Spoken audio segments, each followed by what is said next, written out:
कि शासन स्तर से लगातार योजना से संबंधित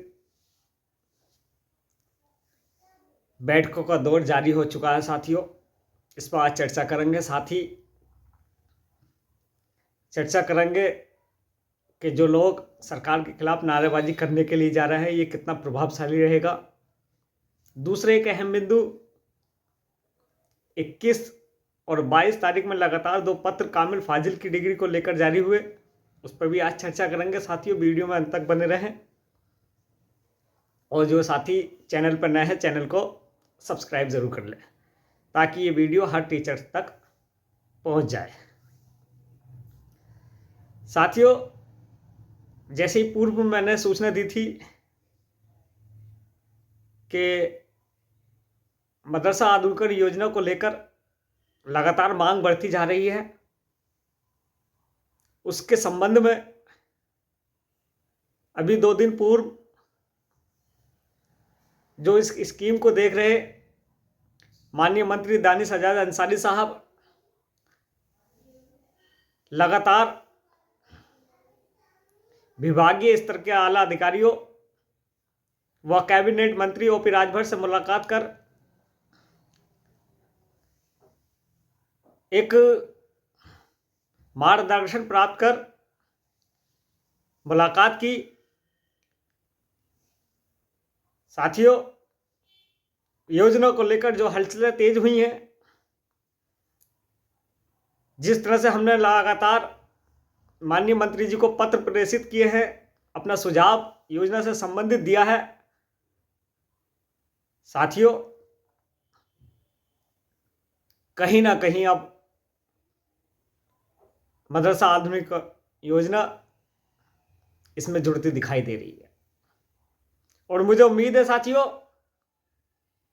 उत्तर प्रदेश के 7442 मदरसों में कार्यरत 22,000 मदरसा टीचर्स को इसका सीधा लाभ मिलने जा रहा है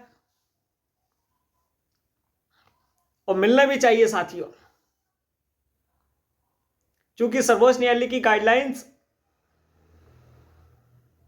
स्पष्ट है साथियों कि इसमें विभागीय स्तर पर माननीय मंत्री जी के यहां लगातार प्रोसेस चल रहा है, प्रक्रिया विचाराधीन है।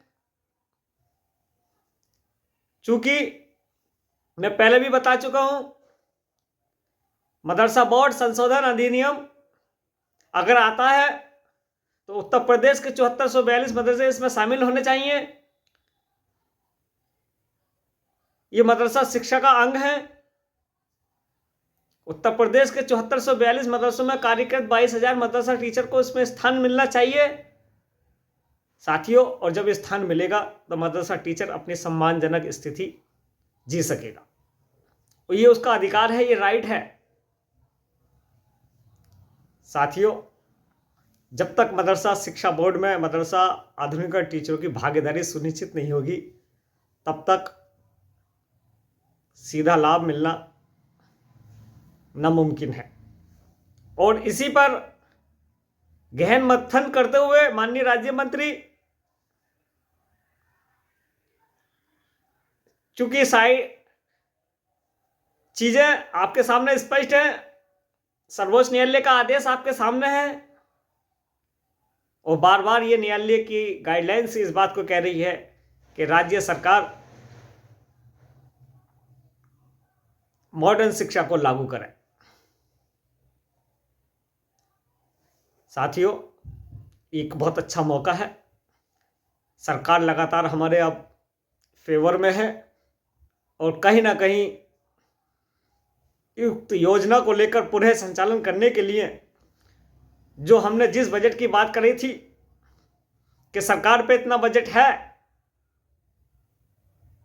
सरकार चाहे तो उस बजट के अधीन योजना का संचालन कर सकती है, उस पर कोई अतिरिक्त भार नहीं पड़ेगा साथियों।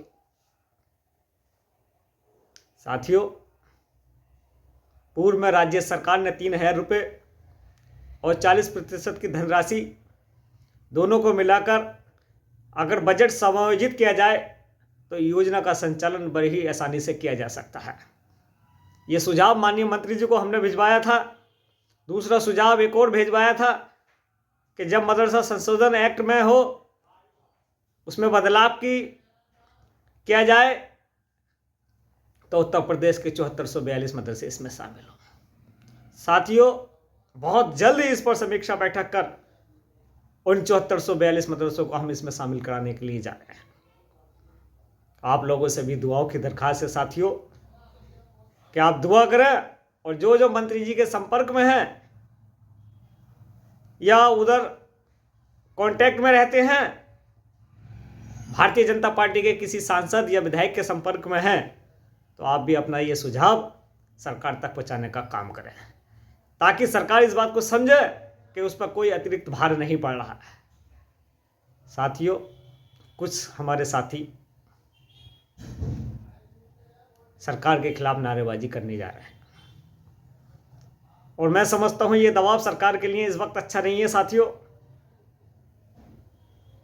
टीचरों को गलत बातें बताकर कि आपका बकाया मानदेय 8 साल का है, 7 साल का है। साथियों, आप बखूबी जानते हैं, आप MA BEd टीचर क्वालिफाइड हैं। आप इस बात को ध्यान रखें कि वर्तमान में योजना नहीं है। जब योजना वर्तमान में नहीं होती है तो सरकार पर दबाव नहीं होता है। अब बकाया मानदेय कितना है, किससे मांग रहे हैं? साथियों, 12 फरवरी 2024 को न्यायालय ने एक आदेश पारित किया जिसमें याचिकाकर्ता ने 5 वर्ष की मांग करी थी कि उसका 5 वर्षों का मानदेय बकाया है, और उस आदेश में भी ये चीज लिखी हुई है साथियों। लेकिन जिस याचिकाकर्ता ने 5 वर्ष का मानदेय मांगा था उसमें 22-23 का भी था, लेकिन न्यायालय की ये गाइडलाइंस थी जो इलाहाबाद हाईकोर्ट ने दी थी, उसके नीचे एक लाइन लिखी थी कि 31 मार्च 2022 तक ही योजना आपकी रही थी, उसके बाद कोई भुगतान नहीं किया जाएगा। इस गाइडलाइन के अनुसार, इस आदेश के अनुसार आपका इस हिसाब से 4 वर्ष का मानदेय बकाया रहता है। लेकिन आज कुछ टीचर, मदरसाओं के नेता उनको भड़काकर कि आपका 8 साल का, 7 साल का बकाया मानदेय है, इस तरह का प्रोपेगेंडा चला रहे हैं साथियों, भ्रमित करने का काम कर रहे हैं। साथियों, आप MA BEd क्वालिफाइड टीचर है, समझने की कोशिश करें। ये बात मैं अपने आप से नहीं कह रहा, ये 12 फरवरी 2024 के आदेश में, इलाहाबाद हाईकोर्ट के आदेश के अनुसार है कि आपका बकाया मानदेय याचिकाकर्ताओं ने 5 साल का मांगा, और जिसमें 31 मार्च 2022 तक योजना रही, और न्यायालय के आदेश में लिखा हुआ है कि 31 मार्च 2022 तक का कोई मानदेय नहीं मिलेगा, इसलिए 4 वर्ष का मानदेय ही आपका है साथियों। और उसमें भी साथियों 2 कंडीशन है। पहली कि भारत सरकार पर कितना है और राज्य सरकार पर कितना है। भारत सरकार की 2 मंत्रालयों में ये स्कीम रही। पहले मंत्रालय जो था मानव संसाधन विकास मंत्रालय MHRD, और दूसरा मंत्रालय अल्पसंख्यक मंत्रालय, जिसने आपका पूरे वर्ष का भुगतान किया। साथियों, आप समझने की कोशिश करें, आप सरकार के खिलाफ क्या करने जा रहे हैं, क्या नारे लगाने जा रहे हैं, आप क्या मांग रख रहे हैं, आपके बकाया मानदेय का धरने से क्या मतलब है। साथियों, आप समझदार हैं, ऐसा कोई भी काम ऐसा ना करें जिससे सरकार की छवि खराब हो, और हमारा प्रस्ताव जो 7442 मदरसे हम मदरसा एक्ट में शामिल कराने के लिए जा रहे हैं, संशोधन बिल में शामिल कराने के लिए आ रहे हैं, और वो रुक जाए। अगर आपको जानकारी नहीं है तो आप प्लीज़ जानकारी कर लें, किसी एडवाइजर से, कानूनी सलाहकारों से सलाह ले लें, और इलाहाबाद के उस आदेश का जो 12 फरवरी 2024 को आदेश पारित हुआ है, उस आदेश के अनुसार आपका 4 साल का बकाया मानदेय है, तो आप 8 साल का बकाया मानदेय कैसे मांग सकते हैं सरकार से। समझने की कोशिश करें साथियों, स्थिति और है आज, वर्तमान स्थिति क्या करी उसी के हिसाब से हमें काम करना है, ना कि सरकार के खिलाफ हमें नारेबाजी करनी। तीसरी एक अहम चीज, कामिल फाजिल की डिग्री के लिए एक लेटर जारी हुआ 21 तारीख में, जो कि मैंने पहले भी बताया था कि उनकी यथी स्थिति एक बरकरार है। साथियों, अगले दिन को फिर 22 तारीख में एक लेटर जारी हो गया और उसमें लिख दिया गया, चूंकि दोनों लेटर एक से सिर्फ एक लाइन का फर्क है। माननीय सर्वोच्च न्यायालय की गाइडलाइन 5 नवंबर 2024 को जो आदेश आया उसका हवाला देते हुए कि कामिल फाजिल की डिग्री अवैध है। क्या ऐसी स्थिति में जो टीचर नियुक्त है उनके ऊपर क्या उन्हें मानदेय मिलना चाहिए, वेतन मिलना चाहिए? इससे खलबली मच गई अनुदानित मदरसों में। साथियों, आनंद फानंद में एक और लेटर कल जारी हो गया कि प्रक्रिया चल रही है, प्रोसेस में है, अभी इसमें तत्काल कोई कार्रवाई न की जाए।